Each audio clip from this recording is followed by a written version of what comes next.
Hello বন্ধুরা, দেখো আজকে আমি তোমাদের করে দেখাবো নিরামিষ সুজির কেক। দেখো আমি প্রথমে নিয়ে নেব একটা বাটিতে আমি নিয়ে নেব 1 কাপ পেস্ট করে রাখা সুজি। তারপরে নিয়ে নেব চিনি, 1 কাপ চিনি নিয়ে নেব, পেস্ট করে রেখেছিলাম। 1 কাপ চিনি নিয়ে নিলাম। তারপরে দিয়ে দেব 3 চামচ টক দই।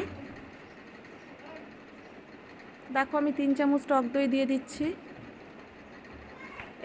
এবার আমি দিয়ে দেবো 1 কাপ দুধ, উষ্ণ দুধ দিয়ে দিলাম, উষ্ণ গরম দুধ। এবার আমি ভালো করে ফেটিয়ে নেব।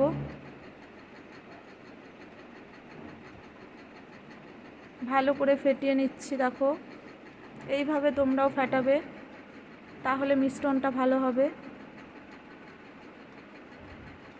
দেখো ফেটানো হয়ে গেল। এবার আমি এর মধ্যে দিয়ে দেব 1/2 কাপ সাদা তেল। তেল দিয়ে আমি ভালো করে ফেটিয়ে নেব। তারপরে নিয়ে নেব একটা কেকের বাটিতে আমি হালকা তেল মালিশ করে নিলাম।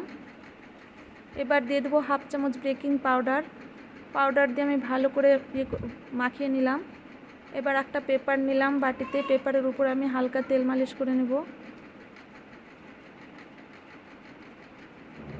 দেখো আমি তেল মালিশ করে নিলাম।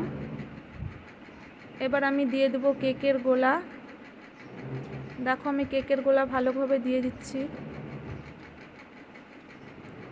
এবার আমি দিয়ে দেব কেটে রাখা চেরি ফল। দেখো আমি কেটে রাখা চেরি ফল উপর দিয়ে ছড়িয়ে দিলাম। এবার দিয়ে দেব কিশমিশ। এবার আমি কিশমিশ দিয়ে দেব। দেখো আমি কিশমিশ উপর দিয়ে ছড়িয়ে দিলাম। এবার দিয়ে দেব কাজু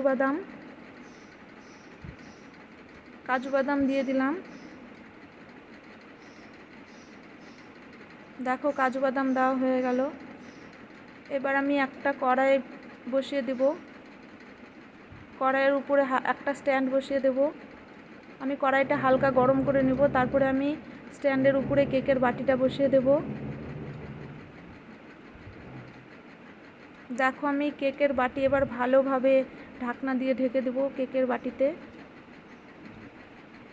দেখো ঢাকা হয়ে গেল।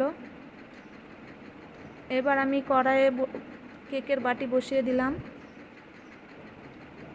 এবার আমি হালকা বাতিতে 1 ঘন্টা আমি কেকটা রেখে দেব। এবার আমি একটা ঢাকনা দিয়ে ঢেকে দেব ভালো করে। দেখো আমি ভালো করে ঢেকে দিচ্ছি, একটুও যেন বাইরে থেকে হাওয়া না ঢোকে। হাওয়া ঢুকলে কিন্তু হবে না। আবার আমি 1 ঘন্টা পরে দেখো ফিরে এলাম। দেখো আমার কেক রেডি হয়ে গেছে। একটা চাকু দিয়ে দেখো আমি কেকের ঢাকনাটা খুলবো।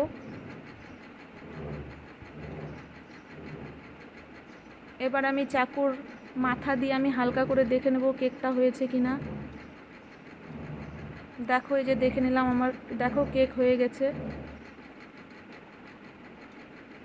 দেখো কেক হয়ে গেছে।